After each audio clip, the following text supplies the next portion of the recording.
6 juin 1944. Le débarquement de Normandie. L'événement a changé le cours de la Deuxième Guerre mondiale et infléchi le destin du monde. On était par là, dans la direction du bateau. Les mecs descendent et au lieu d'atterrir sur le sable, sur de la terre ferme, ils se retrouvent dans de l'eau jusqu'à la tête. J'ai vu tellement de cadavres. C'était le dernier lieu de repos pour beaucoup. Mais a-t-on vraiment tout exploré des traces laissées par l'histoire? Sous l'eau, il y a la flotte engloutie de D-Day, quoi. Une histoire absolument fabuleuse. Le voilà. Il est là. Ah ouais, on est bien dessus, on voit le canon là. Voilà notre tank. C'est excitant pour nous, car nous sommes généralement à la recherche d'un seul navire, et là, nous en avons des centaines. Que raconte ce monde de vestiges sur la gigantesque offensive maritime? C'est une extraordinaire bataille navale qui commence avant l'arrivée des premiers soldats et se prolonge pendant des semaines. Vous étiez où sur le bateau quand il a coulé? Moi, j'étais vraiment tout à l'avant. Hein. Il a failli mourir dessus. Oh mon Dieu! Vous voyez? Dans quelques décennies, toutes ces épaves sont condamnées à disparaître, ça c'est inéluctable. Comment sauvegarder la mémoire des innovations qui ont permis la victoire? À travers l'ensemble des reconstitutions 3D sur lesquelles on a travaillé, on a vraiment pu comprendre les solutions qui ont été inventées par les ingénieurs de l'époque. C'est la chaussée flottante conçue par mon père. Vous vous souvenez bien de ce jour-là? Oui.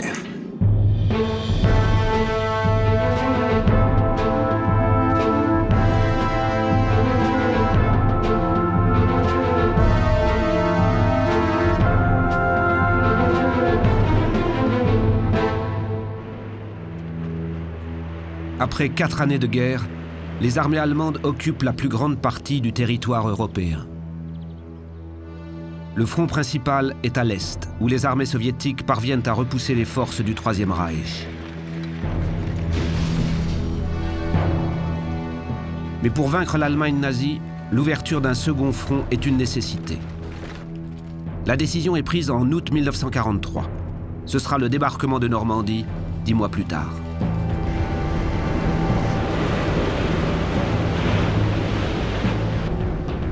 « 250 000 hommes, 7 000 navires de toutes sortes.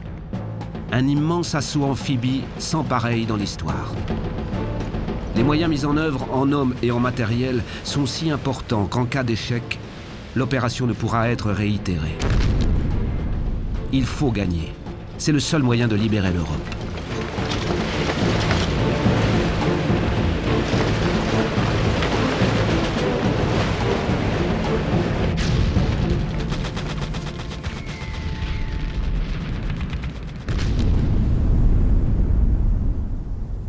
Les rivages portent encore les traces du débarquement et honorent la mémoire des combattants qui ont donné leur vie.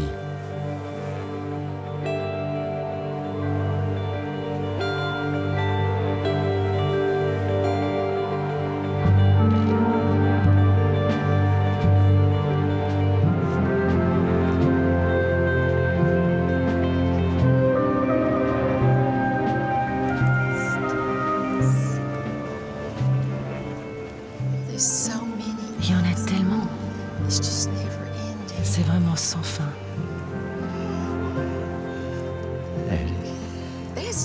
Ça, c'est Bill. Hein? C'est lui. Vito Saville.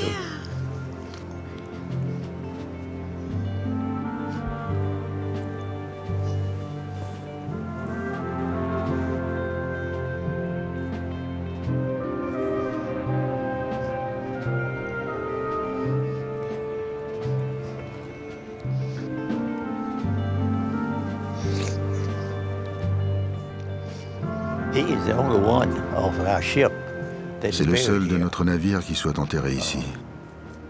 Beaucoup d'entre eux n'ont pas laissé grand-chose à enterrer.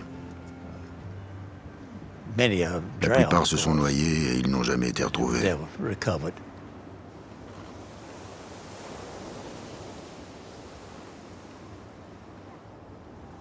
Pour ceux qui ont vécu la grande offensive, il existe un autre cimetière. Un autre lieu de mémoire, sans doute beaucoup moins accessible, mais où résident leurs souvenirs, leurs histoires. Dans les profondeurs de la baie de Seine.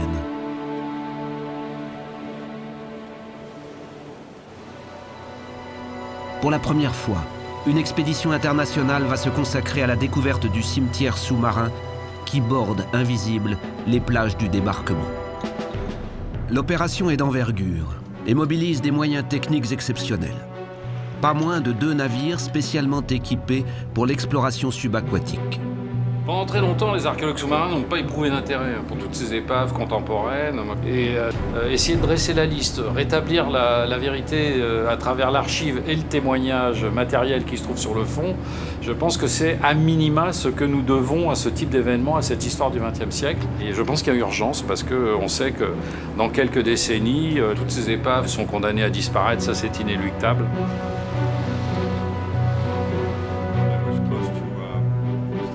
Autour de Sylvain Pascot, responsable de l'expédition, les meilleurs spécialistes au monde de la recherche d'épaves. Cette fois, le défi est particulier. Il s'agit de réaliser la plus grande cartographie sous-marine jamais entreprise. Une tâche qui incombe à Andy Sherrill et son équipe, venus spécialement des États-Unis pour cette mission. Voilà toute la zone que nous voulons explorer au cours de cette expédition. De l'est à l'ouest se situe l'ensemble des 5 plages du débarquement et nous essayons de couvrir environ 500 km². C'est excitant pour nous, car nous sommes généralement à la recherche d'un seul navire et là, nous en avons des centaines. Pour couvrir chaque mètre carré du fond marin, le catamaran va devoir effectuer près de 2500 km d'incessants allers-retours. Le navire est équipé d'un système de sonar ultra performant. Le principe en lui-même n'est pas nouveau, mais la technologie employée ici, grâce à tout un faisceau d'ondes qui balaie le fond, permet de reconstituer avec une précision extrême la forme des objets rencontrés, c'est-à-dire les vestiges du débarquement. Regardez-moi ça, on dirait un canon. Comme vue d'avion sur une mer de sable, la première épave apparaît à l'écran. Une petite embarcation que l'on voudrait aussitôt identifier, comme si elle devait à elle seule témoigner de toute l'armada. Vous voyez cela? Ce sont des LCI. En quelques jours, les découvertes se multiplient et jalonnent la route du navire. La densité de vestiges est étonnante. Des morceaux de ponton, des enchevêtrements de métal où l'on peine à reconnaître la forme d'un bateau, des quantités de débris plus petits, issus d'embarcations déchiquetées.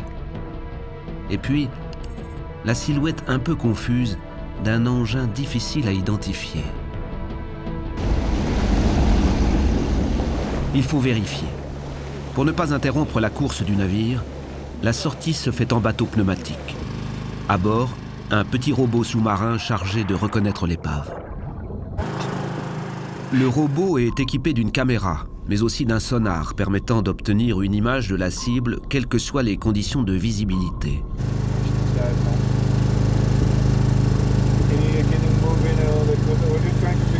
Le voilà. C'est bon, on est dessus. Laissez-moi remonter un peu.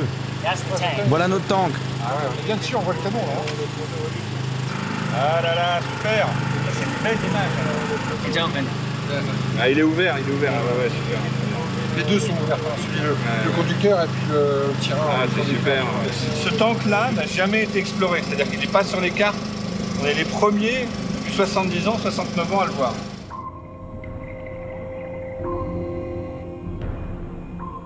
Cette découverte témoigne de la réalité du champ de bataille englouti ici. Grâce à l'expédition se dévoile un monde oublié.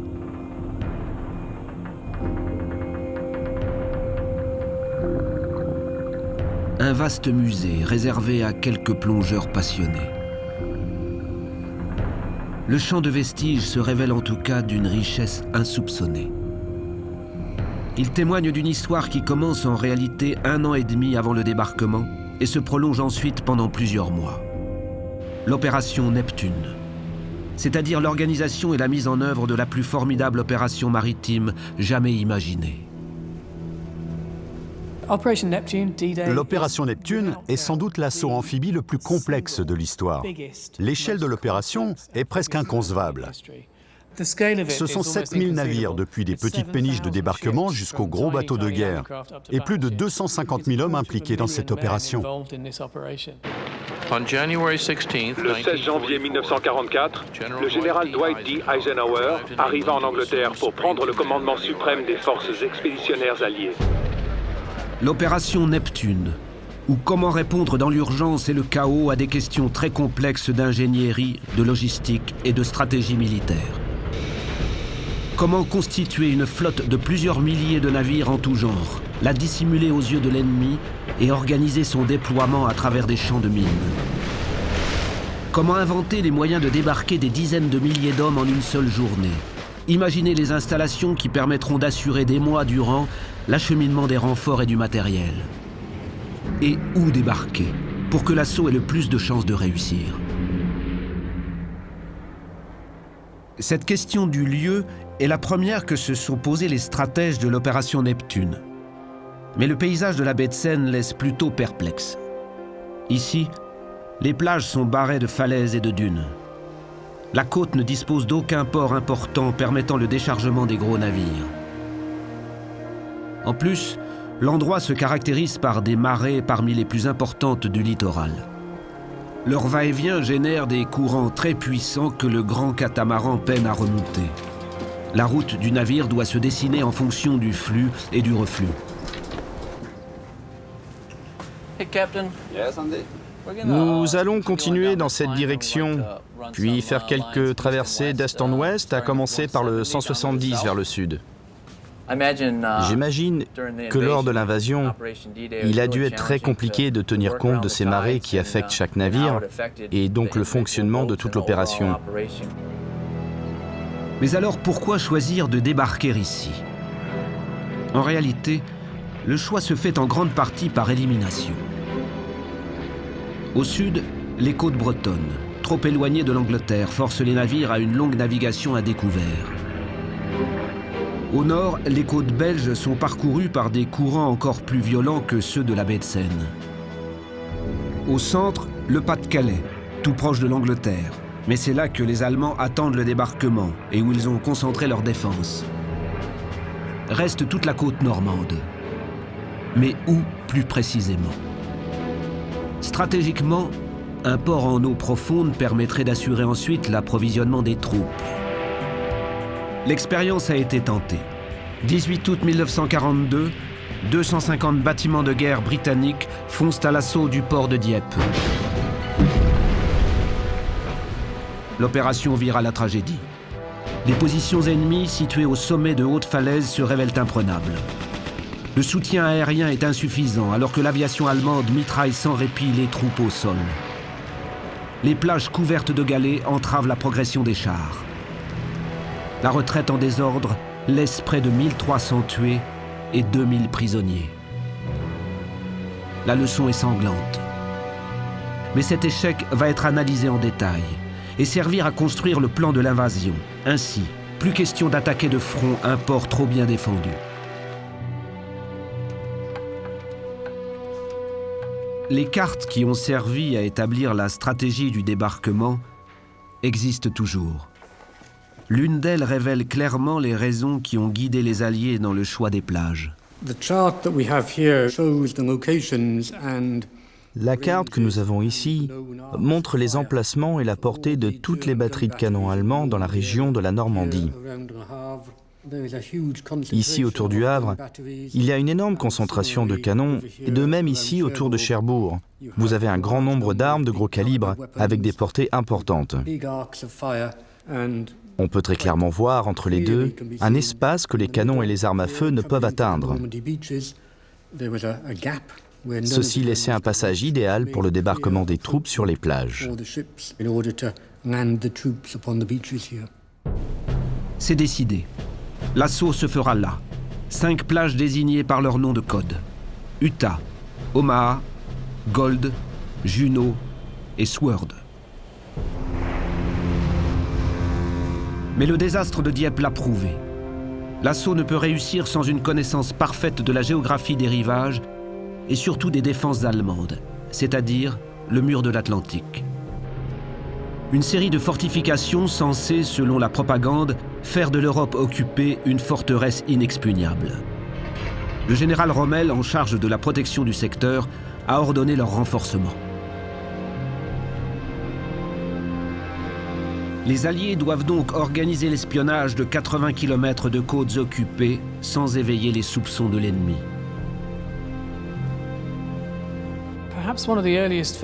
L'une des premières phases de la bataille a peut-être été le travail préparatoire mené par des hommes à bord de petits sous-marins, les X-Craft. Leur mission consistait à reconnaître les plages, à récupérer des échantillons de sable, des cailloux, observer les rives et les obstacles que les Allemands avaient mis sur la plage.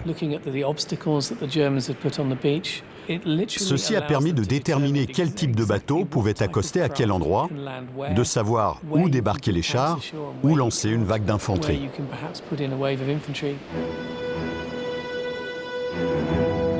Les repérages aériens réalisés à haute altitude permettent de localiser certaines des fortifications. Mais les informations les plus détaillées sur les défenses allemandes proviennent directement du sol et sont l'œuvre de la résistance française. Ça, c'est moi. Paulette Héron, dite Marianne, résistante, membre du réseau de renseignement Arc-en-Ciel. Moi, j'étais lieutenant de galon. Mon mari, c'était le chef de réseau pour toute la Normandie et l'Eure. J'étais au renseignement. J'étais chargée de surveiller les mouvements des troupes, le nombre de permissionnaires, les trains, toutes les zones côtières, etc. Les zones côtières, c'est-à-dire le mur de l'Atlantique dont les Alliés cherchent à établir les plans avec le plus de précision possible. Mais les abords de cette côte sont évidemment complètement interdits. Déclarée zone de combat par les Allemands et constamment surveillée. La résistance se met alors à recruter parmi les ouvriers réquisitionnés pour la construction du mur. On avait un type, un Roumain, qui nous passait tous les renseignements. Chaque fois qu'il y avait un changement dans l'armement du blocos, etc., surtout au moment où c'est Rommel qui a pris le pouvoir, alors, on était au courant, il nous le disait. Les renseignements sont transmis à Londres par pigeons voyageurs, ou grâce à des agents que la résistance parvient à exfiltrer vers l'Angleterre. Il y avait 80 réseaux ou quelque chose comme ça, on n'était pas tout seul. Et puis, il y avait des types chez les Allemands qui passaient des renseignements, parce qu'il y avait des agents doubles chez eux aussi. C'est pour ça que de temps en temps, on allait en tuer quelques-uns pour faire le clair dans la situation.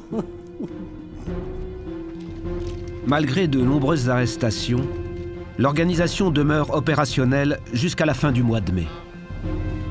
Quelques jours avant le débarquement, les Allemands parviennent à décimer le réseau Arc-en-Ciel. En un seul coup, on a dû en avoir une trentaine qui ont été pris, qui ont été fusillés. Collard, le Lièvre, Lacoste, mon père.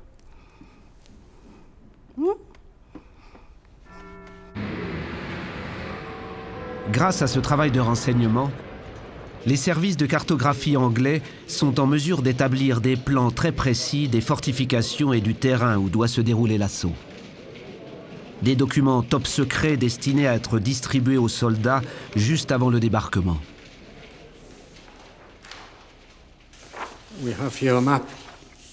Nous avons ici un plan d'assaut de la zone Sword. Les péniches de débarquement arrivaient en utilisant ce canal. Le but de la carte est de montrer les obstacles qu'ils allaient rencontrer. Alors là, Vous avez la digue de défense, les obstacles de la plage, des barbelés et des indications sur l'armement que vous risquez de rencontrer, y compris les mines comme celle-ci. Ils essayaient de recueillir des renseignements de toutes les sources possibles. Ils ont demandé aux citoyens britanniques de leur envoyer des cartes postales de leurs vacances en France avant la guerre. Elles ont été utilisées pour donner aux troupes des informations sur l'aspect de la côte avant le conflit. Tout en approfondissant leur connaissance de la côte, les Alliés se lancent dans la construction des navires de l'Armada. Une flotte immense dont l'expédition découvre peu à peu les vestiges engloutis. En 2 semaines d'expédition, nous avons repéré 300 cibles. Nous avons certainement trouvé des choses qui n'ont pas été répertoriées auparavant. Les vestiges non encore répertoriés dans les bases de données nécessitent le plus souvent des plongées pour être identifiés. L'opération se déroule une fois toutes les 6 heures, au moment des étales, c'est-à-dire quand les courants s'apaisent entre 2 marées. Aujourd'hui, il s'agit d'identifier une embarcation d'une 30aine de mètres de long, récemment repérée au sonar. C'est juste à côté de la plage de Utah. Selon le sonar, ça pourrait être une sorte de landing craft. Ça serait intéressant de voir ce que c'est.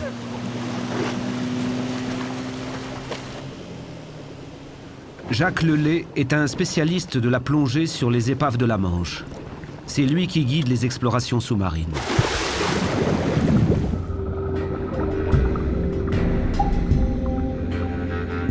L'épave est entièrement concrétionnée et la visibilité très réduite. L'hélice a disparu. Les structures de pont ont été arrachées, probablement par le passage d'un chalut. Aucune trace de la cargaison. Mais la forme générale s'apparente à celle d'une vaste barge mesurant près de 30 mètres. Tout à l'avant, enfin, l'épave dévoile un peu de son identité.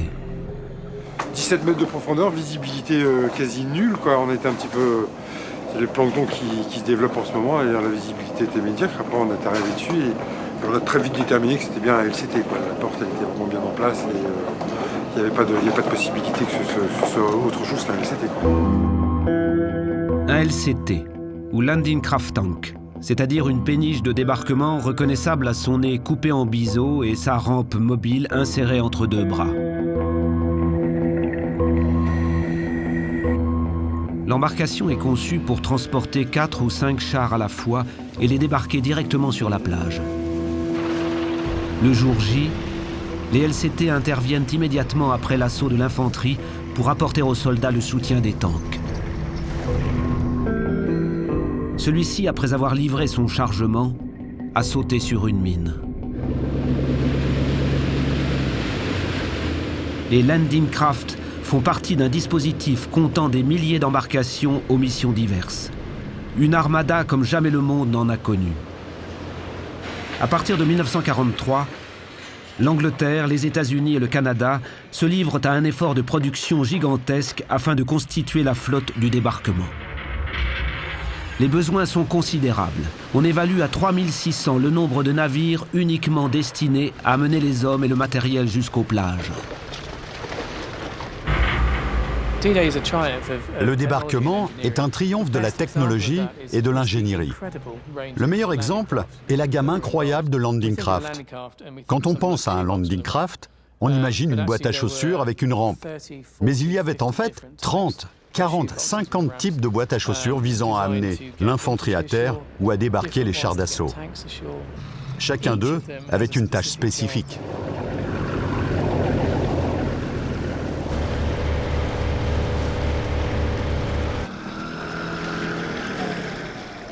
Passage au port pour le grand catamaran.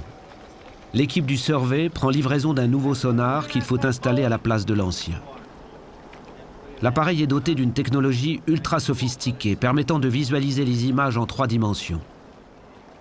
Employé pour la première fois sur les épaves de la baie de Seine, il va permettre de révéler avec précision l'état des structures et peut-être dévoiler ainsi une part de leur destin tragique.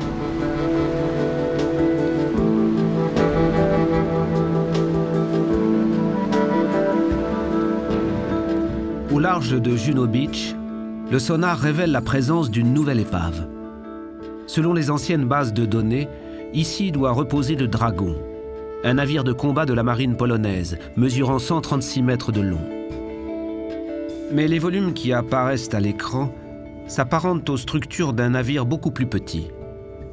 C'est précisément pour résoudre ce type d'énigme que les historiens Nick Hewitt et Chris Howlett participent à l'expédition. Il y en a une belle au milieu. C'est une chaudière. Je ne pense pas que le Dragon n'avait qu'une seule chaudière. 6 chaudières. Ce sont des navires rapides. Je pense que nous pouvons conclure que ce n'est pas le Dragon. Nous ne savons pas de quel navire il s'agit. Et c'est assez difficile d'expertiser l'épave. Les lignes et les formes de la coque semblent être celles d'un navire marchand et non d'un navire de guerre. Afin de multiplier les moyens d'observation, l'expédition utilise les ressources du deuxième navire, l'André Malraux. Entièrement dédié à la recherche archéologique sous-marine. Grâce aux sous-marins, l'historien va pouvoir prendre le temps d'étudier en détail la mystérieuse épave. À bord, aux côtés de Nick, l'archéologue Michel Lourd, spécialiste de l'étude des vestiges marins, qu'il s'agisse d'épaves antiques ou de navires datant de la dernière guerre mondiale.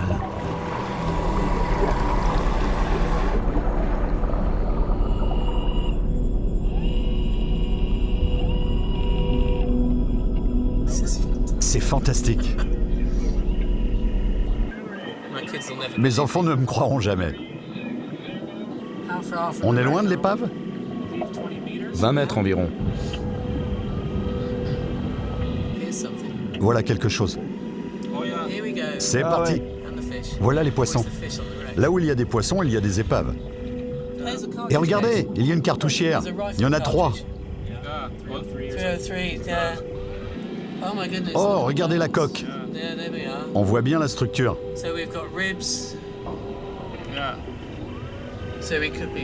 Nous pourrions donc être ici environ. Ces morceaux de coque qu'on voit là. Oui, ça doit probablement être une des extrémités, là, à droite. Sur le côté, oui. Regardez là. C'est une chaudière. C'est une chaudière, sans aucun doute. Vous voyez les rivets ? Ouais, c'est pas si large. Non, c'est drôle. Elle me semble énorme sur la carte. Non, ça doit faire entre 2 mètres et demi, 3 mètres. Oui, oui. Donc c'est la bonne taille pour un petit navire. L'épave est quand même très abîmée. Là, il y a vraiment 1 ou 2 émergences. Alors c'est extraordinaire, parce que j'en ai vu des tas d'épaves comme ça, et il y a toujours cette chaudière qui reste, ça semble indestructible. Tout le reste est au sol, écrasé, dispersé. Mais la chaudière, elle tient parce qu'elle est beaucoup plus résistante, je pense. Il s'agit donc d'un petit navire de guerre. Je dirais un chalutier armé. Beaucoup de chalutiers ont été utilisés comme navires de guerre pendant la Deuxième Guerre mondiale. La Royal Navy les utilisait comme dragueurs de mines. Ils ressemblaient à des bateaux de pêche et curieusement, les techniques utilisées pour détacher les mines ancrées étaient presque identiques à celles utilisées pour la pêche. C'était donc très souvent d'anciens pêcheurs qui faisaient ce travail. Effectivement, les rapports de naufrage de la Royal Navy parlent d'un chalutier transformé en chasseur de mines et coulé dans cette zone le 4 août. Il s'appelait le Guernsey. Ces bateaux construits par des chantiers civils permettent de combler rapidement le besoin important en démineurs, l'une des composantes essentielles de l'opération Neptune. Les Alliés le savent bien. La Manche est truffée de mines qui constituent la véritable première ligne de défense installée par les Allemands. Et il va falloir ouvrir le passage sous peine de risquer des pertes importantes avant même d'avoir atteint les côtes. Pour les Allemands, la stratégie des mines est payante. Un seul de ces pièges invisibles peut envoyer par le fond un navire entier, mettre hors de combat des centaines de soldats, des dizaines de blindés. Une destruction bien plus rapide et économique que de devoir les abattre un par un une fois débarqués.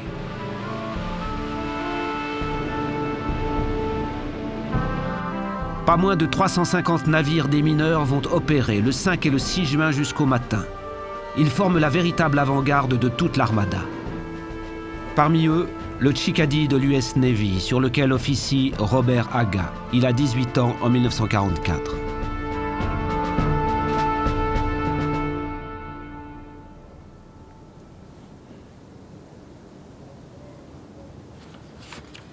« 5 juin 1944, 5h30 du matin, en route pour la France.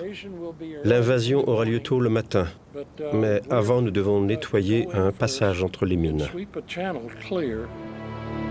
Les démineurs doivent dégager des corridors d'accès vers les plages et des zones de manœuvre pour les navires chargés de bombarder les défenses allemandes. C'est la plus importante opération de déminage jamais entreprise. Elles étaient ancrées juste en dessous de la surface. On devait couper les câbles pour les libérer. Mon travail consistait à tirer ensuite sur la mine avec mon canon de 20 mm avant qu'elle ne heurte les navires derrière nous.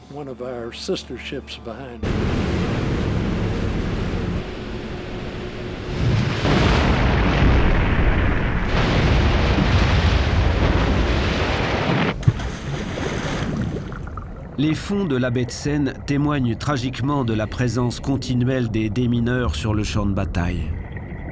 Le Tide, coulé le 7 juin. Le Cato et le Magic, coulé le 6 juillet. Le Pylades, coulé le 8 juillet. Ou encore le Osprey, coulé devant Utah Beach la veille du débarquement, sous les yeux de Robert Aga.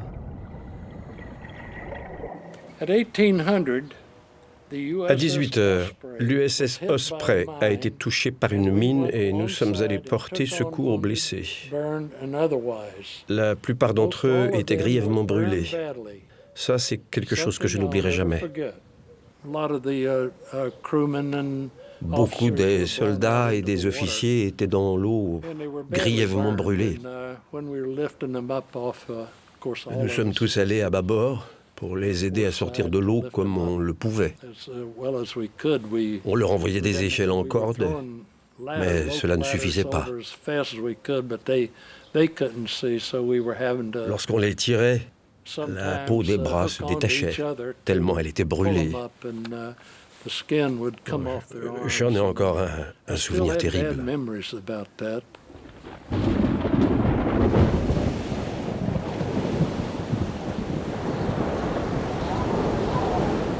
Les Alliés ont tout calculé, tout repéré, tout envisagé. Reste pourtant une inconnue qui peut tout bouleverser, la météo. La météo ici en Normandie peut englober les 4 saisons en une seule journée. Vous devez la surveiller. Vous devez comprendre, travailler avec le temps, travailler avec le courant, prendre la bonne décision au bon moment si vous voulez arriver à quelque chose. Aujourd'hui, les sous-marins restent sur le pont. La houle est trop forte. Un contretemps qui ne remet pas en cause l'expédition. La situation est beaucoup plus compliquée à gérer lorsque ce sont 5000 navires et 250 000 hommes qui attendent le signal du départ. Or, depuis le début du mois de juin, la météo est mauvaise. Pour débarquer, les Alliés doivent pouvoir compter sur une mer relativement calme. Et ce, pendant plusieurs jours, afin de permettre ensuite le renforcement des troupes. Dans son quartier général, Eisenhower et son état-major doivent s'en remettre aux prévisions météorologiques. Mais comment prévoir le temps en 1944 ? Sans satellite, sans ordinateur. Quelle est la fiabilité des prévisions ? Voilà les cartes météo utilisées pour l'opération. Elles étaient réalisées toutes les 3 heures. Ils n'avaient pas une connaissance approfondie de la météo dans l'Atlantique. Ils n'avaient que quelques navires dans ce secteur. Au centre de tout le processus, James Martin Stagg, le chef météorologue, chargé de synthétiser les informations, d'en tirer des prévisions et de les communiquer au général Eisenhower. De ces conclusions dépend maintenant le lancement de l'opération. Pour l'instant, le débarquement est planifié pour le 5 juin à l'aube. Samedi 3 juin 1944, jour d'extrême tension. La situation météorologique a empiré. Une succession de 2 dépressions inférieures à 98 millibars. Qui aurait pu prévoir cela ? Cette carte date du 3 juin. Elle montre une situation typique de mauvais temps au Royaume-Uni en début d'été. Une succession de dépressions sur toute la zone, ce qui fait que le temps va rester instable. C'est-à-dire des nuages, de la pluie, des vents forts associés à ces zones de basse pression. Dimanche 4 juin. Conférence ce matin à 4h15. L'assaut de demain est définitivement annulé. Je suis effondré. C'est un cauchemar. Le report du débarquement contraint l'ensemble des convois déjà en route vers la Normandie à faire demi-tour. Un supplice pour beaucoup de ces soldats, souvent victimes du mal de mer, entassés depuis 2 jours sur les ponts, chahutés par la houle et trempés par les embruns. Eisenhower le sait. S'il repousse encore l'opération, il faudra attendre près d'1 mois afin de retrouver des conditions analogues. C'est-à-dire à la fois une nuit de pleine lune nécessaire aux troupes aéroportées et une marée montante à l'aube, permettant l'approche des navires. Voilà la carte du lundi 5 juin. Il y a là des observations cruciales qui suggèrent que le 6 juin pourrait être possible. Cela se passe dans l'Atlantique Nord, près de l'Islande. Il faut dire qu'à l'époque, ils utilisaient le terme col pour désigner ces zones plus calmes situées entre les systèmes de basse pression. Ils savaient que s'ils entraient dans une zone col, les conditions pour un débarquement seraient bien meilleures. Ce n'était pas une certitude, mais c'était une possibilité. Lundi 5 juin 1944. Après 1 heure de repos, conférence à 3 heures du matin. L'intervalle météorologique a été confirmé. L'invasion est lancée de façon irrévocable. Peu importe ce qui se passera, la décision est prise. À 4h15 du matin, le général Eisenhower donne son feu vert. Les navires issus de 7 ports différents convergent vers le lieu de rassemblement nommé Piccadilly Circus, au large de l'île de Wight. Un immense nuage de fumée artificielle lâché par des vedettes enveloppe et camoufle toute l'armada en route vers la France. Au même moment, sur les plages normandes, aucun signe de tension. La mer est trop mauvaise pour que l'on croie à l'imminence d'un débarquement. Pourtant, à quelques dizaines de mètres du rivage, un petit sous-marin est déjà là, l'avant-garde invisible de tout le débarquement. À son bord, un certain Jim Booth, lieutenant de la marine anglaise. Sa mission, guider les convois vers la plage au moment de l'assaut. Cela fait bien longtemps, 69 années. Évidemment, c'est très émouvant tout ça, très émouvant en effet. On était par là, dans la direction du bateau, là où il y a les dernières ondulations. C'est à peu près à cette distance. Nous avons vu les soldats allemands qui jouaient au football. Ils étaient un peu plus haut dans les dunes. C'était la veille. Ils ne savaient pas ce qui allait leur tomber dessus.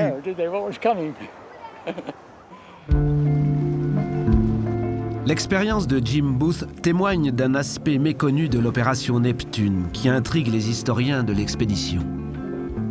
Comment a été organisée cette mission? Quels étaient les enjeux, les risques et surtout les résultats? Aujourd'hui, Jim Booth, 93 ans, est venu pour raconter son incroyable aventure. Mettez votre pied là et vous pourrez vous mettre debout directement sur le siège. Vous devez vous mettre là et puis tourner autour vers l'avant. Comme ça? Mais en découvrant les sous-marins de l'expédition, son goût pour les émotions fortes se réveille. L'idée paraît folle, mais l'enthousiasme du vétéran est irrésistible. Je ne suis pas retourné dans un sous-marin depuis. Ça va être incroyable. Je suis vraiment impatient d'y être. Ça va être merveilleux. On y va. J'adore ce moment. C'est vraiment cool. Jim Booth va donc profiter de la plongée programmée ce jour pour visiter l'épave d'un transporteur de troupes, le Susan B. Anthony. Oh mon Dieu! Vous voyez?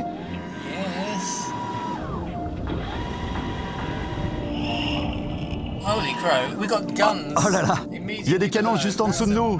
C'est étonnant. Vous les voyez? Des doubles canons.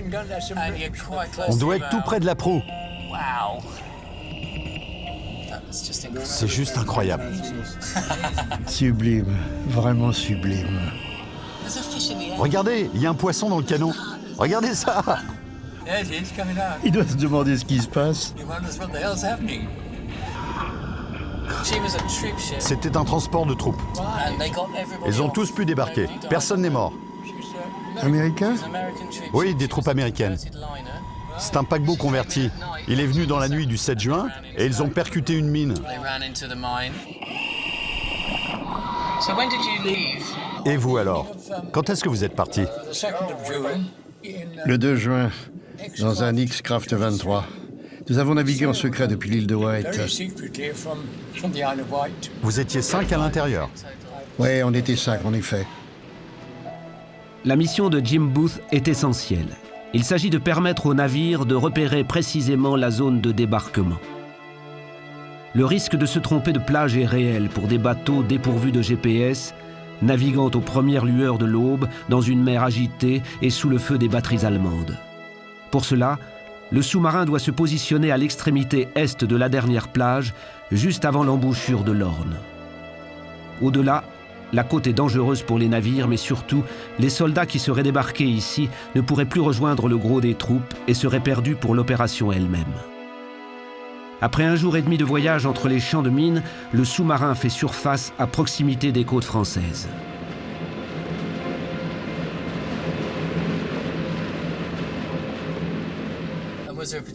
Est-ce qu'il y a un moment où vous avez été informé de l'horaire précis du débarquement? C'est arrivé avec les infos de l'époque, un peu comme la BBC One de 21h. On avait un code, un petit message qui était délivré pendant les infos. Et puis quand on l'a entendu, on s'est dit « Oh mon Dieu !» Parce que cela voulait dire que l'opération était reportée de 24 heures et qu'il fallait attendre une nuit de plus. Sur le fond. Sur le fond, oui. Le petit problème, c'est que notre réserve d'oxygène était faible.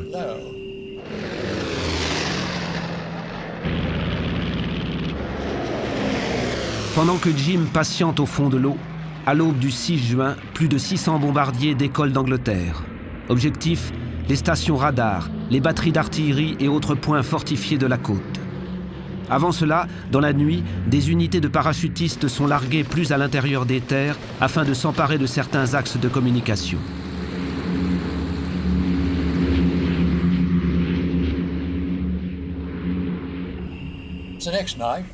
Donc, la nuit suivante, on a reçu notre message. On a fait surface juste avant l'aube. J'ai allumé mes feux à la poupe, et puis tout à coup, la Royal Air Force est arrivée et a bombardé l'arrière de la plage. Rangée après rangée. C'était spectaculaire à écouter et à voir.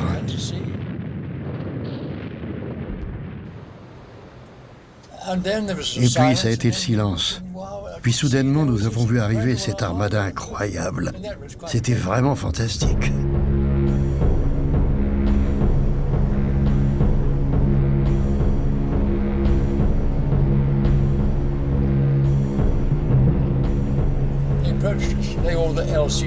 Les LCA, les petits péniches, se sont approchés de nous, nous ont dépassés.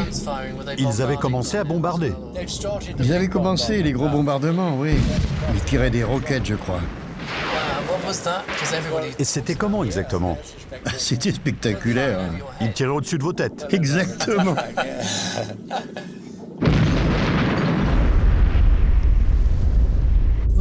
Étiez-vous conscient de l'importance de ce que vous faisiez? Je pense que nous avons permis aux péniches d'arriver sur la bonne plage au bon moment, ainsi que les tanks, qui étaient vitaux car ils assuraient la protection des soldats. C'est ça qui est important.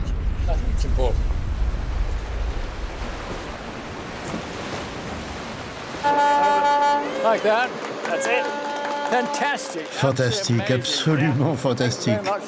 Je vous remercie. God, nice to see you back. How does it feel? Comment te sens-tu? C'était vraiment fantastique. Si la performance de Jim Booth aujourd'hui réjouit sa famille, son exploit réalisé en 1944 permet au débarquement de se dérouler selon les plans sur cette partie de la côte. Grâce à lui, à Sword Beach, les landing craft remplis de soldats sont au rendez-vous, précédés de peu par des compagnies de blindés spéciaux chargés de nettoyer le terrain. Ces chars ont été imaginés pour répondre aux problèmes spécifiques du débarquement en Normandie.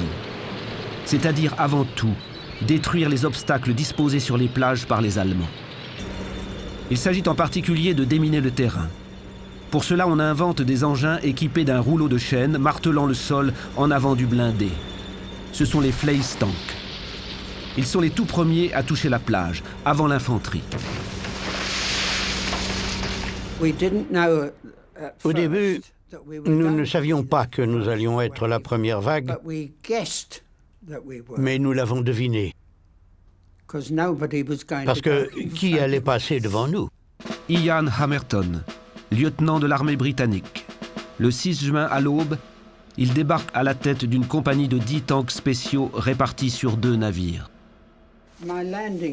Ma carte a un peu souffert de l'eau de mer.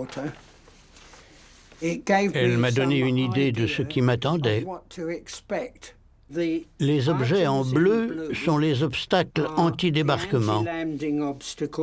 J'ai accosté ici avec 2 chars et mon sergent a accosté ici avec 2 autres chars. Franchir la plage et en sortir. C'est l'enjeu des premières minutes du débarquement. Les tanks sont là pour ouvrir le passage, mais la rampe que repère Ian Hammerton est bloquée par une porte anti-char. Nous savions qu'il y avait des rampes. Nous avions vu des photos.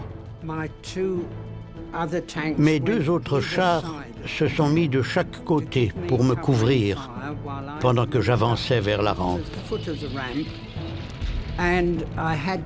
Je devais viser chaque gond, tirer, recharger et répéter la manœuvre encore et encore. Il a fallu un long moment. La marée nous a submergés et le moteur est tombé en panne. Il a fallu abandonner le char, démonter la mitrailleuse, remplir nos poches de grenades et autant de munitions que possible. Nous avons sauté dans plus d'1 mètre d'eau. C'était très difficile de sortir de là à cause des corps des soldats canadiens qui flottaient.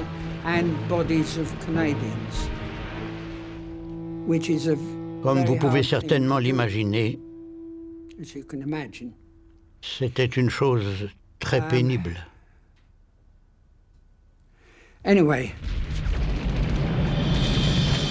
À Sword Beach, comme sur les autres plages, la stratégie est la même.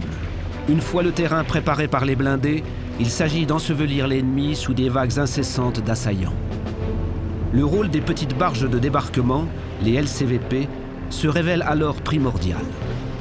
Elles ont été conçues pour débarquer le plus vite possible, directement sur la plage, des soldats prêts au combat. Pour le général Eisenhower, sans ces embarcations, le débarquement n'aurait jamais pu se faire sur une plage ouverte.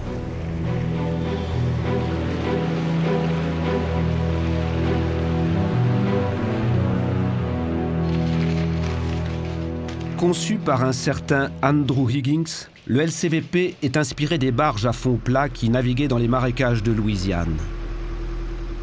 Pour ne pas puiser dans le stock de métal réservé à la construction des gros navires, la petite péniche de débarquement est fabriquée presque entièrement en bois. Résultat, le LCVP, produit à l'époque à des milliers d'exemplaires, est devenu de nos jours un objet extrêmement rare.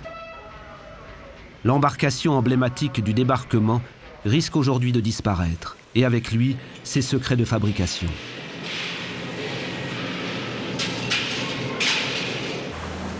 Celui-ci, reconstitué à partir de plusieurs épaves, est le seul exemplaire en état de naviguer aujourd'hui. Mais qu'est-ce qui rendait ces petits bateaux si efficaces? Et comment sauver leur mémoire et la transmettre aux générations futures?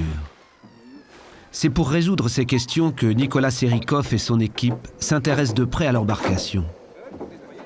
Objectif, créer un LCVP entièrement virtuel. La démarche s'inscrit dans la volonté de Dassault Systèmes de mettre sa technologie 3D, développée pour l'industrie, au service de la préservation du patrimoine. Donc là, on a une vue panoramique en fait, qui montre tous les points qui ont été acquis sous forme d'image. Alors après, à partir de ça, on peut faire une vue 3D. On a un nuage de points complet, quasiment exhaustif de tous les éléments du bateau. Que la partie avant, L'ambition des équipes de Dassault Systèmes est de construire une maquette 3D du bateau, au boulon près, comme le font les industriels d'aujourd'hui. Pour cela, il faut trouver et compiler toutes les sources d'informations encore disponibles. C'est des plans qui viennent directement de la Nouvelle-Orléans, là où a été créé le LCVP par Higgins. Tout l'intérêt de passer aujourd'hui en 3D, dans de la modélisation 3D, c'est qu'on permet d'avoir une compréhension beaucoup plus facile de ce type de véhicules qui sont formés de milliers de pièces. Une fois modélisé, le navire dévoile toutes ses qualités. Et d'abord la forme très particulière de sa coque. Si le fond plat à l'avant lui permet de s'avancer loin sur la plage pour débarquer les soldats, l'arrière, en forme de tunnel, laisse l'hélice immergée. Le bateau peut ainsi repartir rapidement en marche arrière pour aller embarquer d'autres hommes. C'est le principe même du débarquement, submerger l'ennemi sous le flot continu des soldats. Une manœuvre essentielle que les concepteurs ont voulu encore faciliter. Tu vois là, cette petite pièce là, en fait c'est un deuxième gouvernail dont on a trouvé les plans de détail. Et il sert principalement lorsque la barge doit repartir en arrière, faire son demi-tour. Et donc ça, c'est vraiment un point essentiel du LCVP. L'embarcation emblématique du débarquement possède dorénavant son double numérique, qui permet de l'observer sous tous les angles. La porte, elle est étanche, simplement, il y a un système de joint, et avec la pression de l'eau dessus, ça fait que ça fonctionne. On peut imaginer que là, on a le point de vue quasiment des soldats quelques secondes avant l'ouverture de la porte. Grâce à ces innovations, le LCVP permet un assaut puissant et continu de l'infanterie sur les plages. Une stratégie parfaitement efficace lorsqu'elle est précédée du débarquement des tanks. Mais ici, au large d'Omaha Beach, les fonds marins témoignent d'une autre histoire. L'expédition a recensé près de 25 tanks échoués au fond de l'eau.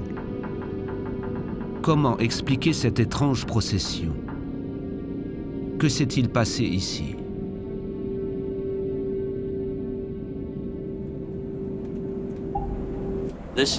Voilà notre zone de recherche. Nous avons marqué ici toutes les cibles repérées. Il y en a plus de 400. Alors à quoi ressemble le DD Tank? C'est lequel? Les triangles verts. Vous voyez au large d'Omaha, il y en a une très grande concentration. Je pense que nous en avons plus de 25 ici. L'historien Adrian Lewis est un spécialiste du débarquement sur Omaha Beach. Les découvertes réalisées par l'expédition représentent pour lui une occasion unique de confirmer certains des épisodes les plus contestés de l'opération, l'histoire des DD Tanks. Cela est tout à fait logique. Vous êtes là dans la zone de transport, à 18 km de la côte. Vous avez 2 bataillons de DD Tanks, l'un sur la gauche et l'autre sur la droite. Et l'un d'eux a presque entièrement coulé. Le DD Tank, c'est-à-dire un tank capable de se déplacer en flottant. L'objectif est d'apporter un soutien rapide à l'infanterie.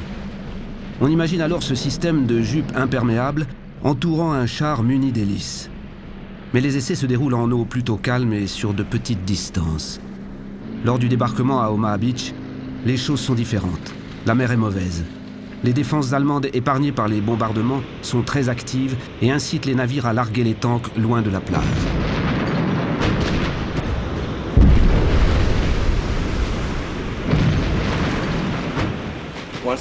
Une fois les navires en position, les tanks se sont engagés sur la rampe qui donne dans l'eau.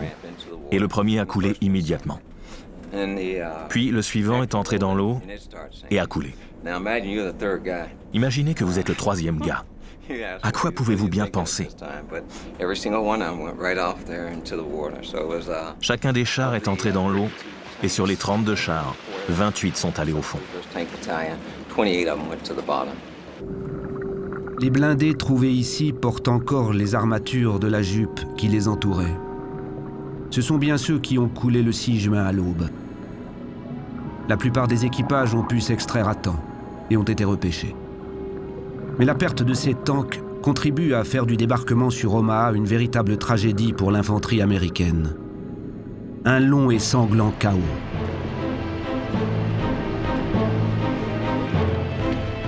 Dans la nuit, les 1400 soldats de la première vague sont transbordés des navires de troupes aux péniches de débarquement. Les landing craft font route vers un rivage distant de 23 km.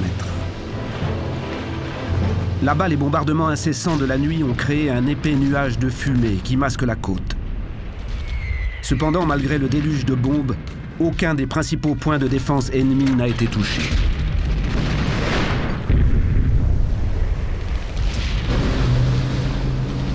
À 6h35, c'est l'assaut.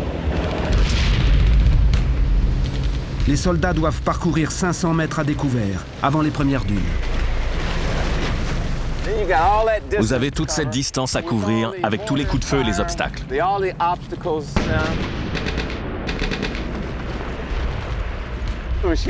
Les mitrailleuses en position ici, les mitrailleuses en position là-bas. Un déluge de feux croisés qui verrouille l'endroit. Tout ce qui aurait dû être détruit est encore là, toujours intact. Imaginez le choc des soldats lorsqu'ils arrivent sur la plage. Absolument rien. Mais alors rien n'est comme cela devait être. Sans le soutien des chars et face à une défense allemande encore intacte, le massacre est inévitable. En quelques minutes, 90% des effectifs sont hors de combat. La plage se couvre de corps.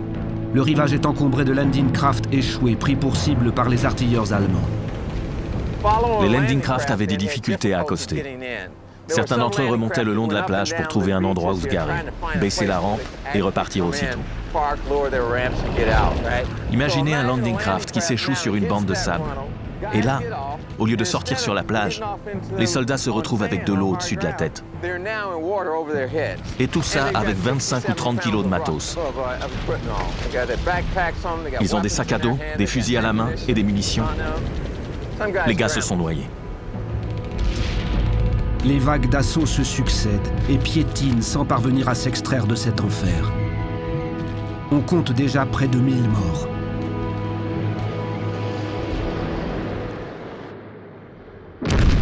Il faut réagir.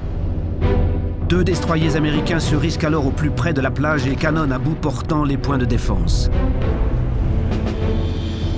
La manœuvre permet d'atténuer le feu de l'ennemi.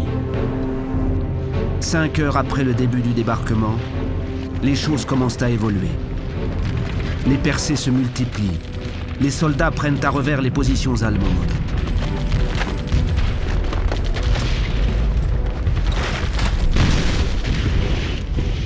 En fin d'après-midi, Omaha Beach est enfin sous le contrôle des Alliés.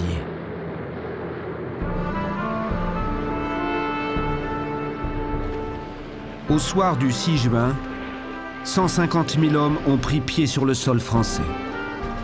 Le débarquement est globalement une réussite, même si les troupes ne sont pas parvenues à s'infiltrer aussi profondément que prévu.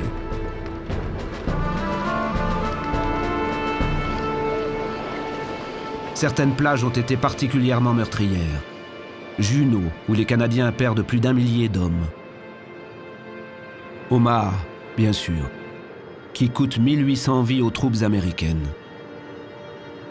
Mais les dommages sont finalement moins importants que prévu. On compte environ 4000 morts, c'est-à-dire moins de 3% des forces engagées.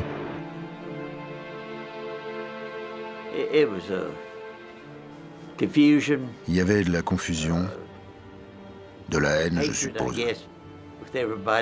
Chacun voulait faire ce qu'il avait à faire au plus vite et rentrer chez lui. C'est le souvenir que j'en ai. J'ai vu tellement de cadavres, et même sur notre bateau. Pour eux, c'était la fin de l'aventure. Dans la Manche. C'était le dernier lieu de repos pour beaucoup. Bill Allen était infirmier sur le Landing Ship Tank 523 de l'US Navy. Il avait alors 19 ans. Le 6 juin, après avoir déchargé sa cargaison, son navire est utilisé pour ramener les corps des soldats au Royaume-Uni. Au retour, je m'occupais des morts. On les nettoyait, on les identifiait grâce à leurs plaques militaires, puis on les recouvrait d'une couverture afin de les placer dans des chambres froides pour les ramener en Angleterre.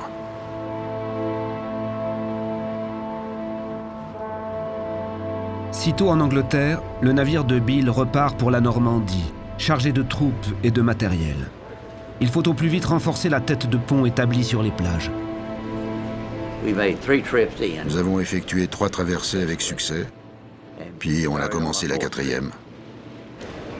Je venais tout juste de finir mon déjeuner. Je suis allé à l'avant, le long de la rambarde. 19 juin. Le navire s'apprête à débarquer 200 soldats du génie américain, ainsi que des véhicules de combat. Mais la tempête qui fait rage depuis le matin sur la Manche contraint le LST 523 à s'éloigner de la côte. Il heurte alors une mine. En moins d'une demi-heure, le navire est avalé par les flots.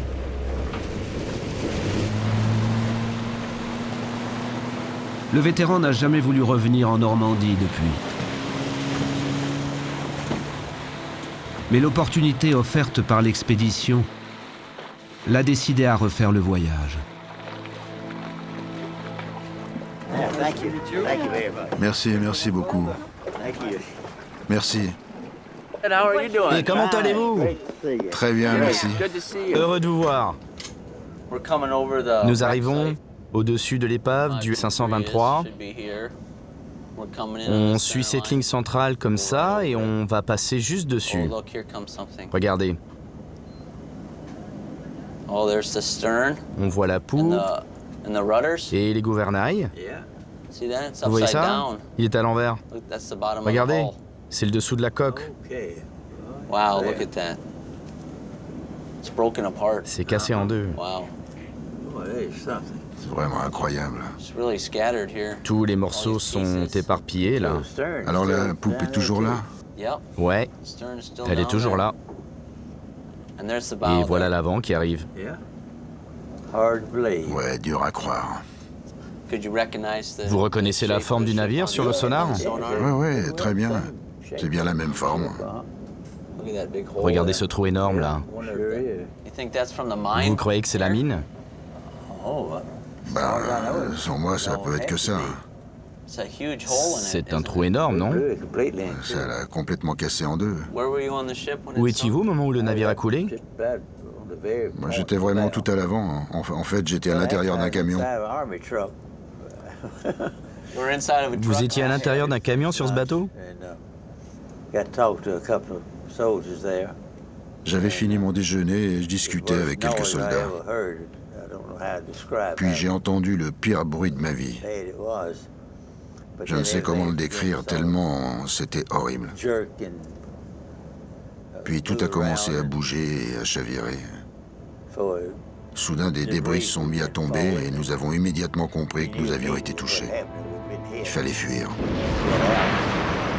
L'explosion est si violente qu'elle coupe le LST en deux. La plupart des membres d'équipage se trouvent alors dans les réfectoires à proximité de l'impact. La partie avant du navire où se trouve Bill Allen s'enfonce en quelques minutes. Tout était confus et personne pour vous dire quoi faire. Pas d'instructions pour vous aider. On s'est retrouvés seuls, abandonnés. La première pensée était de s'en aller le plus vite possible.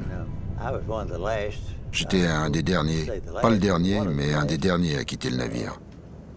Je ne nageais pas bien et je me demandais si je préférais me noyer en coulant avec le navire ou en essayant de m'en éloigner. C'était un choix difficile. Vous étiez perdant dans tous les cas. Et puis, soudain, la chance m'a souri et le dernier canot de sauvetage est passé devant moi. La puissance du vent et des vagues empêche les petites embarcations de porter secours aux survivants et amplifie la tragédie. Le naufrage coûte la vie à près de 200 hommes, dont 117 membres d'équipage. C'est pour eux que Bill Allen est revenu. Il lui reste à accomplir jusqu'au bout son pèlerinage, visiter ce qui demeure pour lui le véritable cimetière. Je suis fière de lui. Fière. Il avait envie de faire ça depuis longtemps. C'est le moment qu'il attend depuis plus de 70 ans. Voir le bateau sur lequel il a failli mourir.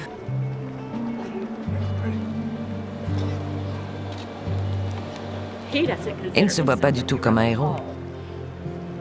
Mais les hommes qui étaient à bord avec lui, eux, ils étaient ses héros. Il est là pour leur rendre hommage. N'est-ce pas?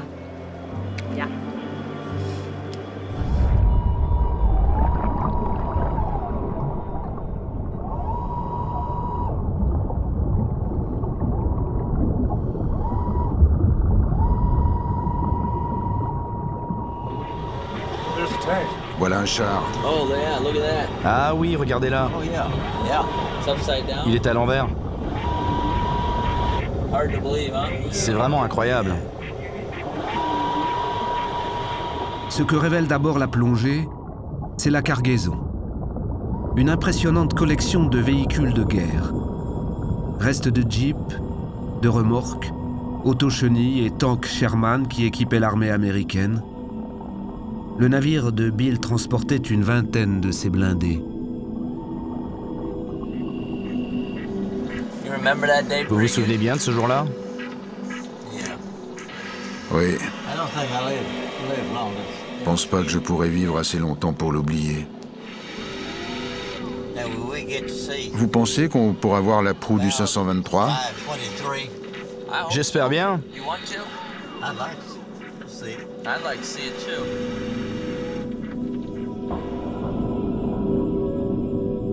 Mais la violence de l'explosion et la corrosion qui a rongé les structures n'ont laissé du navire lui-même qu'un dédale de métal fracassé.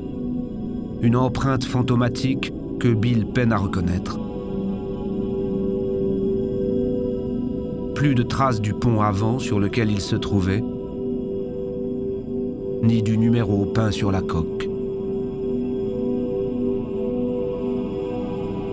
Il demeure pour le vétéran la satisfaction d'être allé au plus près saluer le grand cercueil de fer.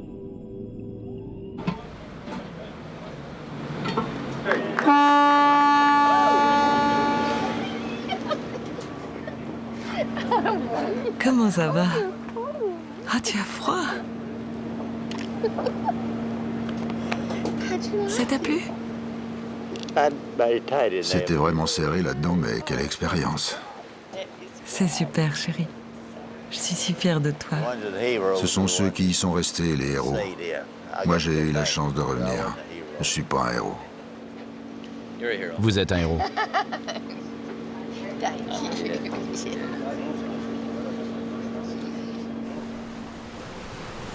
Le drame du LST 523 n'est pas un cas isolé.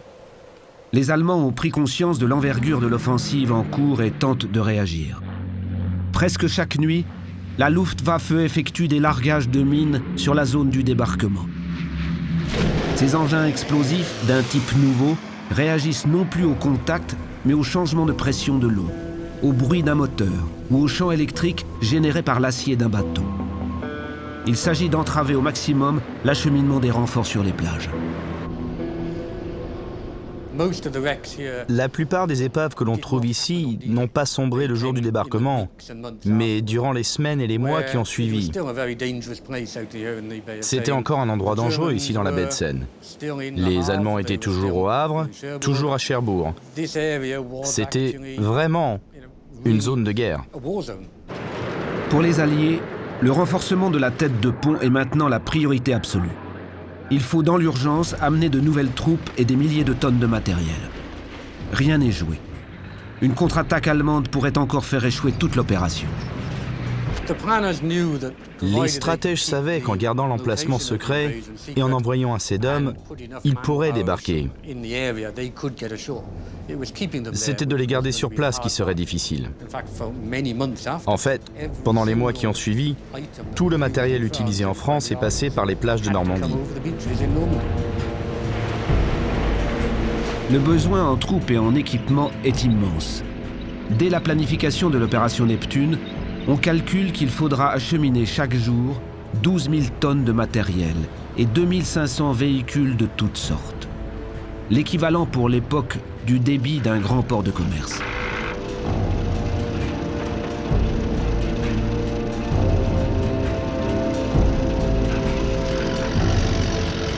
Problème. Il n'existe justement aucun port en eau profonde et de taille conséquente dans les zones du débarquement. Alors les Alliés ont prévu d'en construire de toutes pièces. Le résultat est d'une telle envergure que ces vestiges affleurent encore au large d'Arromanches. Le port qui s'étendait ici fut un temps le plus actif au monde.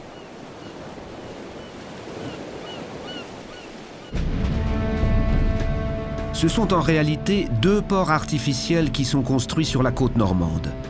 L'un en secteur anglo-canadien, l'autre en secteur américain. On les appelle les Mulberries. Au total, près de 15 km de quais et jetées flottantes qui permettent, quelle que soit la marée, le déchargement des plus gros navires. À l'origine de cette performance technologique, quelques ingénieurs mobilisés dans l'urgence. Alan Beckett. Il a 29 ans quand on lui confie la conception des chaussées flottantes qui constituent le cœur de tout le dispositif.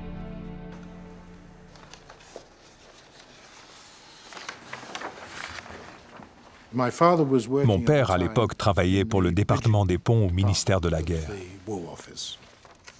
Comme son père, Tim Beckett est ingénieur et lui aussi construit les ponts. On avait déjà fait des ponts flottants, mais sur des eaux calmes. Personne n'avait jamais essayé sur la mer. Papa s'est mis au travail et a sorti les plans en 15 jours, ce qui est déjà très peu pour un pont normal, mais il l'a fait. Dès le lendemain du débarquement, commence le montage des deux ports artificiels. Un gigantesque mécano a mené des îles britanniques pièce par pièce. Une cinquantaine de vieux navires sont sabordés en ligne pour former un premier rempart contre les vagues. Des digues constituées de caissons en béton achèvent de créer les zones d'eau calme indispensables aux deux ports. Arrivent ensuite les tronçons de quais et de voies flottantes qui sont assemblés face aux plages. Il faut aller vite. Permettre le renforcement rapide des troupes à terre. C'est tout l'enjeu de l'opération. Mon père aidait à l'assemblage des chaussées flottantes. Dans le port anglais, les chaussées destinées aux chars de 40 tonnes étaient utilisables au bout de 3 jours. Le port américain était, lui, opérationnel au bout de 5 jours. C'était un véritable exploit d'ingénierie. Je ne connais rien d'une telle échelle qui ait été réalisée si rapidement.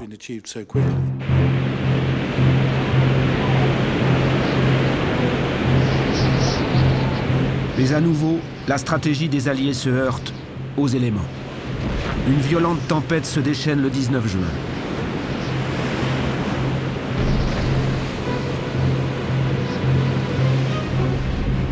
Pendant 3 jours, les vents battent la côte et les vagues malmènent les installations.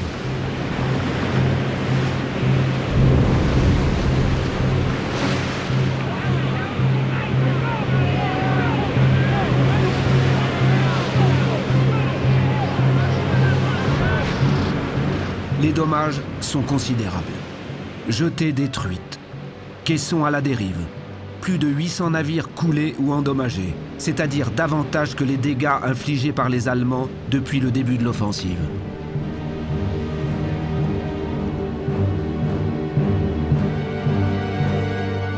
Ravagé par la tempête, le port côté américain est définitivement abandonné. Côté anglais, face à Arromanches, les installations ont mieux résisté. Rapidement réparé, le port entre en service. Avec plus de 8000 tonnes de marchandises déchargées par jour, le système s'avère parfaitement efficace. Le pari technologique est largement gagné.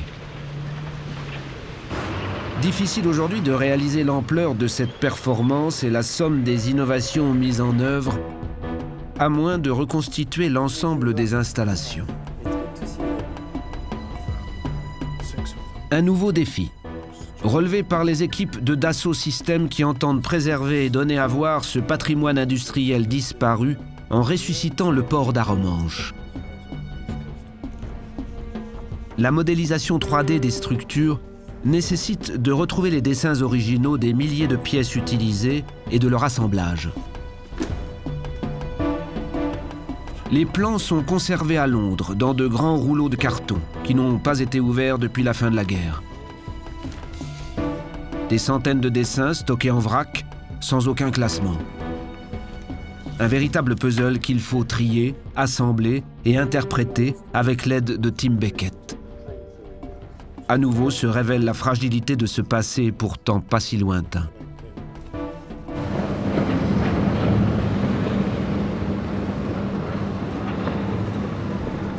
Aujourd'hui, le travail entrepris a donné naissance à la réplique exacte et quasi vivante du port d'Arromanches.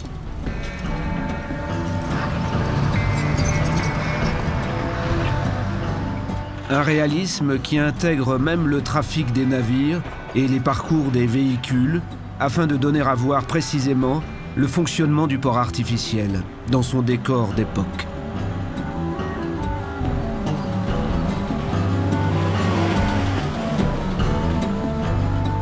Comme un immense tableau animé, hommage aux prouesses technologiques des ingénieurs d'hier. À travers l'ensemble des reconstitutions 3D sur lesquelles on a travaillé, on a vraiment pu comprendre les solutions qui ont été inventées par les ingénieurs de l'époque. Aujourd'hui, on les redécouvre avec nos moyens technologiques. Et je crois vraiment qu'en fait, on peut dire que ces ingénieurs ont inventé le débarquement.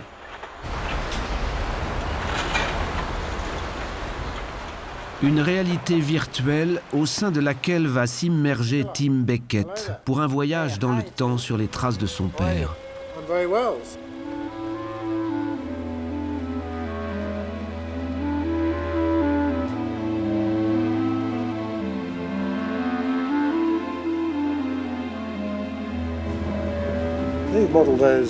Les maquettes sont vraiment détaillées.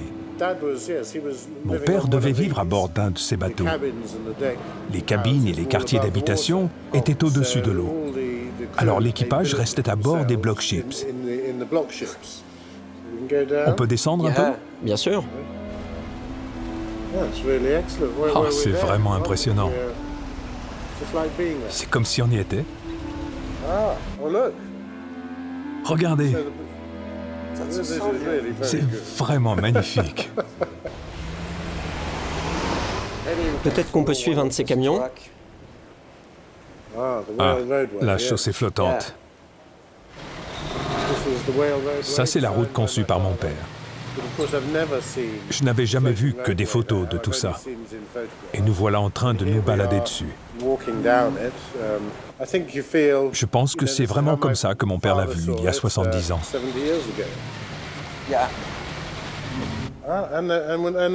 Et là, ça bouge. C'est fait pour ça, bien sûr. C'est vraiment super.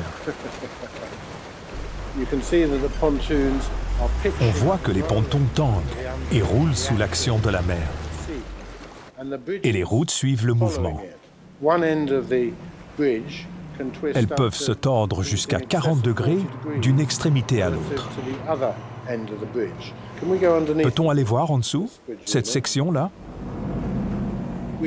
Nous avons une liaison rigide, ici au centre, mais toutes les autres sont fixées par des broches, et c'est cela qui permet au pont de se tordre. Mais les chaussées d'Alan Beckett, parce qu'elles reposent sur de gros flotteurs, doivent être ancrées comme des navires, au fond de l'eau. Là encore, il faut innover. Bien sûr, on ne peut pas voir les ancres car elles sont sous l'eau. Les ancres constituaient vraiment une invention remarquable à cause de leur puissance d'accrochage.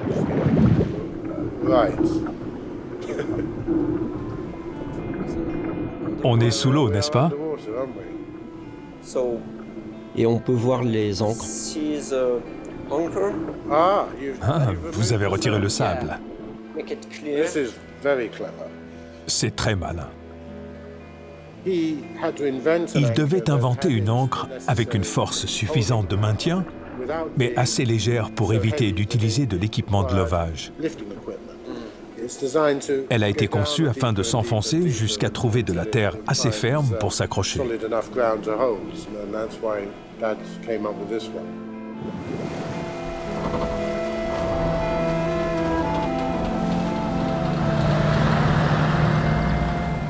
C'est pour l'album photo.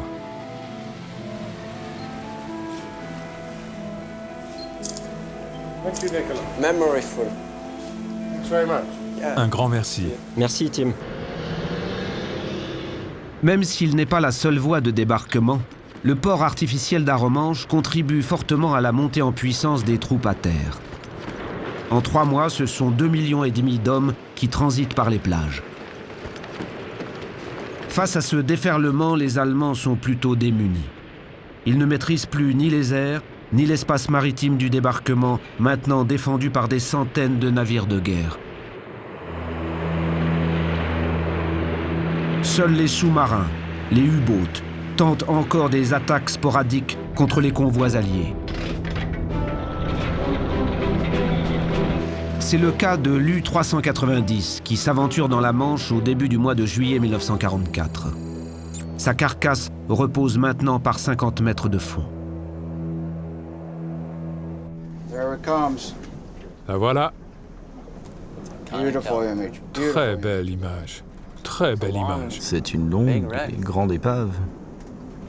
Impressionnant. Combien de navires le 390 a-t-il coulé?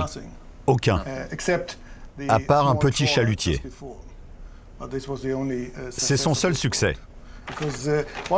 Dès qu'un sous-marin trahit sa présence par une attaque, il est pris en chasse.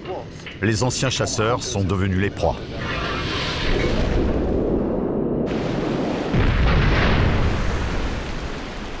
Pour échapper aux navires d'escorte, le sous-marin cherche une issue dans les profondeurs. Mais ici, dans la Manche, la manœuvre est impossible. La profondeur n'est que de 50 mètres. Et ces sous-marins mesurent 67 mètres de long. Alors même si vous plongez, vous ne pouvez pas descendre rapidement au risque de heurter le fond avec le nez. Il faut donc faire ça très progressivement. Avec seulement 50 mètres de fond, vous n'avez presque aucune chance de vous en sortir. Grenadé par 2 escorteurs anglais, l'U-390 est touché alors qu'il est en plongée.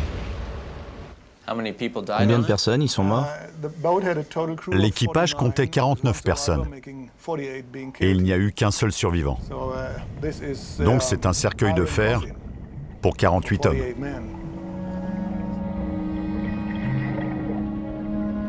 Les Allemands ont définitivement perdu la bataille du débarquement. Plus rien ne peut réellement entraver l'acheminement des troupes. Mais les sous-marins n'abandonnent pas la partie et se risquent en embuscade sur le chemin des convois. Près de 7 mois après le début de l'offensive, a lieu l'un des naufrages les plus meurtriers de toute la Deuxième Guerre mondiale. Nous sommes le 24 décembre. Le Léopoldville, un cargo transporteur de troupes, s'approche de Cherbourg. À son bord, 2200 soldats de la 66e division d'infanterie américaine qui viennent prêter main forte aux troupes engagées dans la bataille des Ardennes. Parmi eux, le sergent George Bigelow. Il a 20 ans cette année-là. Voilà, c'est super. Parfait. Si vous pouvez juste vous installer là, vous serez bien. Aujourd'hui, il est venu avec sa fille pour tenter de reconstituer les moments du drame qu'il a vécu. Est-ce que tu te souviens de ce port? Non, je ne m'en souviens pas. Bien sûr, il faisait sombre. Oui. C'était la nuit, dans le noir. Le navire a été heurté vers 17h15. C'était Noël. C'est pour ça qu'il faisait nuit. L'épave du grand navire a été repérée par l'expédition. Elle repose au nord de Cherbourg par 56 mètres de fond. Une plongée que l'équipe, forte des succès précédents, décide évidemment de proposer aux vétérans. Alors les gars, vous faites quoi? On est l'équipage du sous-marin. Alors George, on nous a dit que vous veniez avec nous. On a tout préparé pour que vous puissiez descendre avec nous. Oh non, merci. Écoutez, jusqu'ici j'étais prêt à faire n'importe quoi, mais là, c'est pas possible. Oh, vous savez, on a une grue. On peut vous descendre là-dedans. J'ai appris à bien aimer la terre. Inutile d'insister. On choisit alors d'emmener George Bigelow à la rencontre de l'épave par l'intermédiaire du robot sous-marin. Le voilà. On dirait un hublot, là, non? C'est vraiment difficile à croire que je suis en train de revoir ça. Ce sont les rambardes, là. Ça doit sûrement être les rambardes. Je devais être au milieu du bateau. Oui, c'est là que je devais être. Ça me rappelle tellement de souvenirs. Vous savez, ça fait des années que j'essaie de les supprimer de ma mémoire. Dieu n'a pas voulu que je fasse partie des 800 qui ont disparu. À l'entrée de la rade de Cherbourg, un sous-marin allemand, le U-486, suit au périscope la progression d'un convoi de 13 navires. Parmi eux, le Léopoldville. Avec ses 152 mètres de long, le bateau est une belle cible. On venait juste de manger et la plupart d'entre nous dormaient. Je dormais sous une des tables en utilisant mon gilet de sauvetage comme oreiller. Et tout d'un coup, tout est devenu noir, sombre, un bruit énorme. On a su tout de suite qu'on avait été touché. Instinctivement, j'ai cherché autour de moi mon gilet de sauvetage, car il n'était plus sous ma tête. Et quand finalement j'ai mis la main dessus, il y avait un gars à l'autre bout.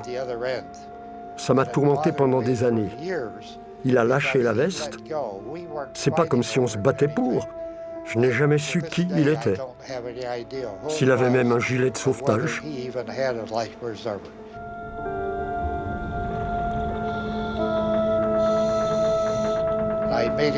J'ai tout de suite allumé ma lampe torche et je me suis dirigé vers les escaliers.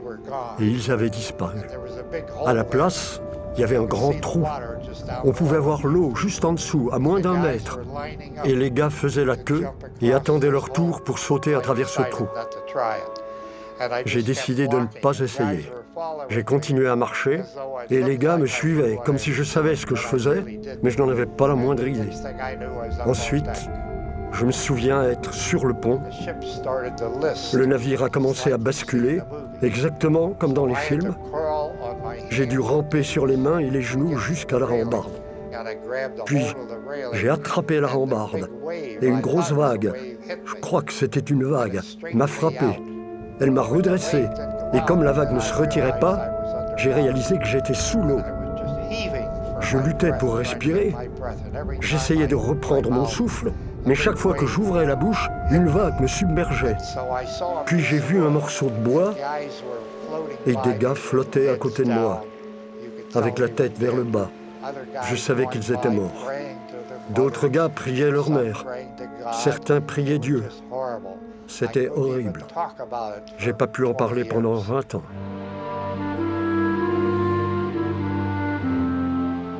Ensuite, je me souviens qu'on m'a porté à l'hôpital de Cherbourg. On m'a mis dans un lit. Et puis, c'est curieux les choses qui reviennent en mémoire.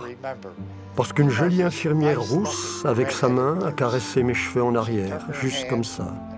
Tout comme ma mère le faisait quand j'étais petit. Ça m'a tout de suite apaisé et je me suis endormi immédiatement. Le lendemain, je me suis réveillé et c'était Noël. La Croix-Rouge est venue, ils m'ont donné un rasoir, de la crème à raser, du dentifrice, une brosse à dents. Je pense que c'est le meilleur Noël que j'ai jamais eu. Son récit terminé, Georges nous a avoué qu'il vivait depuis ce temps avec des questions que sa mémoire refusait d'effacer. Nous lui avons proposé de rencontrer Axel Nistlé, l'historien allemand, spécialiste des sous-marins, et présent ce jour-là à Cherbourg. Je me demandais, il y avait 2 transporteurs de troupes. Pourquoi ce sous-marin choisit le nôtre plutôt que l'autre? En fait, c'était juste de la malchance, parce que les Allemands ne visaient pas le Léopoldville en lui-même. Le U-486 attendait devant Cherbourg. Et lorsque le convoi est arrivé, le commandant a choisi la meilleure cible, c'est-à-dire le Léopoldville. L'autre navire était plus loin, ou pas en bonne position pour une attaque. C'est la raison pour laquelle ils vous ont frappé. La nuit tombait, et le commandant devait agir rapidement. Et puis il s'est retiré parce qu'il craignait une contre-attaque des Alliés.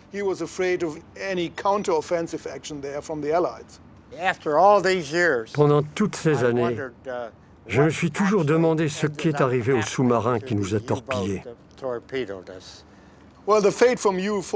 L'U-486 a subi le même sort que la plupart des autres bateaux à l'époque. Il a été torpillé le 12 avril 1945. Moins d'un mois plus tard, la guerre était finie. Il a coulé avec tout son équipage. Donc, rien de personnel avec George Bigelow. Désolé pour ça, mais je suis heureux, vous vous en êtes sortis. La bataille de la baie de Seine aura finalement duré plus de 7 mois après le débarquement et laissé nombre de traces immergées.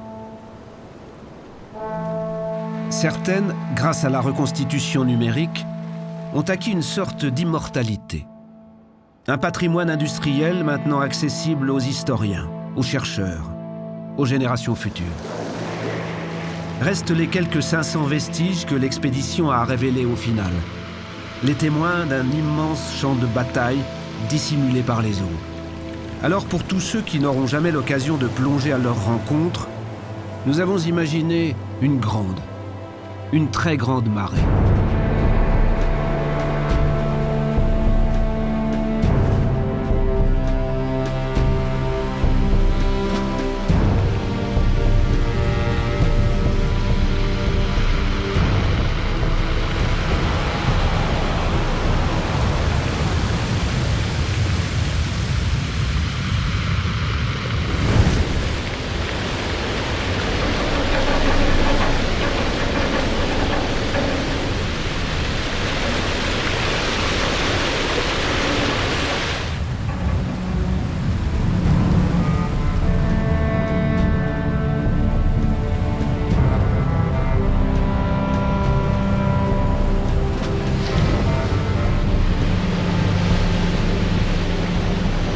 Cartographié, numérisé et raconté, le grand cimetière marin a livré ses secrets. Il prend désormais valeur de patrimoine. Sa mémoire enrichit la connaissance de la plus grande opération maritime de l'histoire et témoigne des hommes et des techniques qui l'ont rendu possible.